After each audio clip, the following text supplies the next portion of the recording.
जय हिंद दोस्तों। एक बार फिर से स्वागत है आपका हमारे YouTube चैनल में।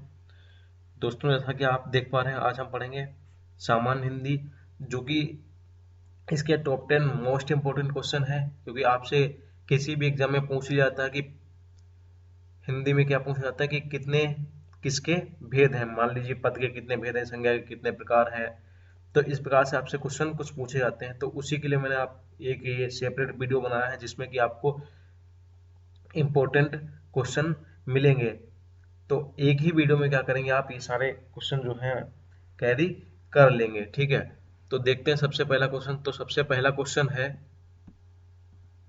पद के कितने भेद होते हैं। ठीक है, पद के कितने भेद होते हैं। तो इसका आपका आंसर हो जाएगा ऑप्शन नंबर बी, पद के कुल भेद 5 होते हैं। साथ ही साथ जान लेते हैं पद के 5 भेद कौन से होते हैं। तो सबसे पहला भेद होता है संज्ञा। ठीक है, पहला होता है संज्ञा, उसके बाद में आता है आपका सर्वनाम। तीसरा है आपका क्रिया, तीसरा क्रिया है, उसके बाद आता है आपका विशेषण, और आपका आता है अव्यय। ठीक है, और आता है आपका अव्यय। तो पद के 5 भेद होते हैं। इसके बाद दूसरा क्वेश्चन पढ़ते हैं। तो दूसरे क्वेश्चन में दिया है संज्ञा के कितने प्रकार होते हैं। ठीक है, तो ये क्या है, ये है अर्थ की दृष्टि से। ठीक है, तो अर्थ की दृष्टि से संज्ञा के कितने प्रकार होते हैं। तो अर्थ की दृष्टि से संज्ञा के 5 प्रकार होते हैं। अगर ये हम जाने तो ये क्या होते हैं, ये होते हैं व्यक्तिवाचक। ठीक है, व्यक्तिवाचक, उसके बाद आपका जातिवाचक, उसके बाद आपका भाववाचक, उसके बाद आपका द्रव्यवाचक, और उसके बाद रह जाता है आपका समूहवाचक। ठीक है, तो संज्ञा कितने प्रकार की होती है अर्थ की दृष्टि से। अर्थ की दृष्टि से संज्ञा 5 प्रकार की होती है। व्यक्तिवाचक संज्ञा, जातिवाचक संज्ञा, भाववाचक संज्ञा, द्रव्यवाचक और समूहवाचक संज्ञा। ठीक है, अब अगला क्वेश्चन पढ़ते हैं। तो अगला क्वेश्चन आपको दिया गया है, उत्पत्ति के आधार पर संज्ञा कितने प्रकार की होती है। ठीक है, यहाँ पे आगे लिख लीजिएगा आप कितने प्रकार की होती है। ठीक है, व्युत्पत्ति, यहाँ पर सुत्पत्ति लिख गया है बाय मिस्टेक, तो आप क्या करेंगे, व्युत्पत्ति लिख लेंगे। ठीक है, व्युत्पत्ति के आधार पर संज्ञा के कितने भेद होते हैं। ठीक है, तो इसमें आप देखेंगे संज्ञा के होते हैं व्युत्पत्ति के आधार पर 3। पहला है आपका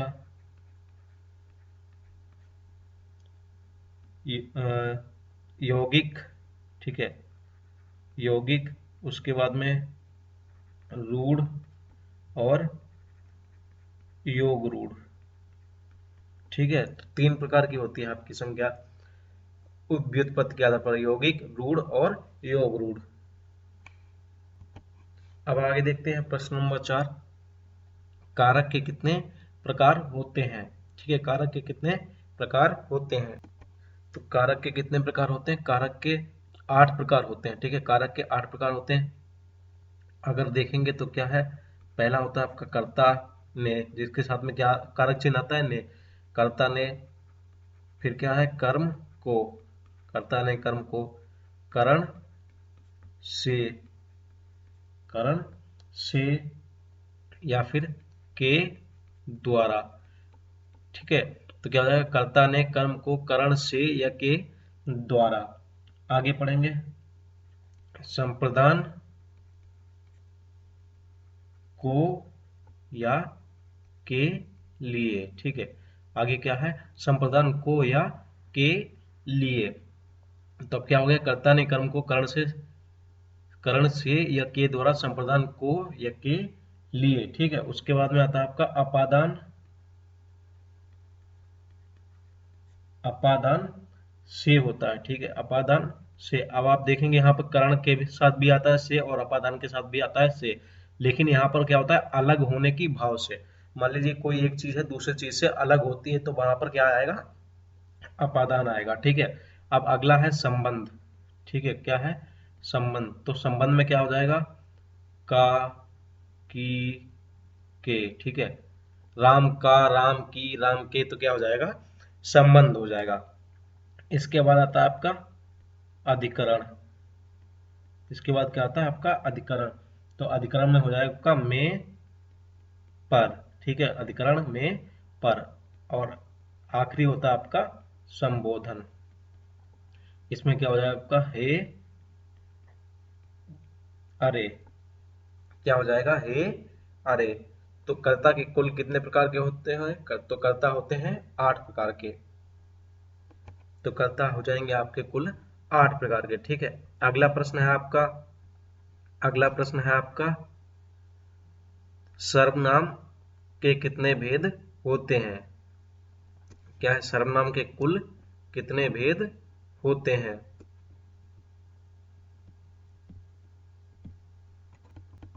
तो सर्वनाम में आपके हो जाएंगे कुल 6 भेद। तो सर्वनाम के कितने हो जाएंगे? सर्वनाम के हो जाएंगे आपके 6 भेद, ठीक है। कौन कौन से सर्वनाम के भेद होते हैं? तो पहला हो जाएगा आपका पुरुषवाचक, पुरुषवाचक, ठीक है। उसके बाद में आपका हो जाएगा निश्चयवाचक,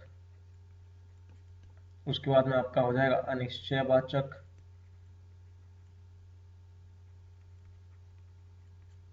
ठीक है।